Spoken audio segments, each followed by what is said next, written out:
Ito ang magandang balita tungkol kay Jesus Christ, ang Son of God. Nagsimula ito gaya ng sinulat ni Prophet Isaiah. Sabi ng Diyos, ipapadala ko ang aking messenger. Mauuna siya sa iyo para ihanda ang dadaanan mo. Siya yung boses na sumisigaw sa desert at nagsasabing, ihanda nyo at ituwid ang dadaanan ng Panginoon.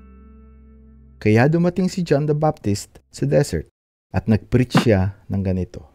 Magsisi kayo at talikuran ng mga kasalanan nyo at magpabaptize para patawarin ng Diyos ang mga kasalanan nyo. Pinuntahan si John the Baptist ng maraming tao galing sa Judea at Jerusalem. Inamin nila ang mga kasalanan nila at nagpabaptize sila kay John sa Jordan River. Ang damit ni John ay gawa sa balahibo ng camel. Balat ng hayop ang belt niya at ang pagkain niya ay yung insektong locusts at wild honey. Pinreach niya. May darating pa na mas makapangyarihan sa akin. Di ko nga deserve na yumuko at tanggalin ang sandals niya. Binabaptize ko kayo sa tubig pero ibabaptize niya kayo sa Holy Spirit.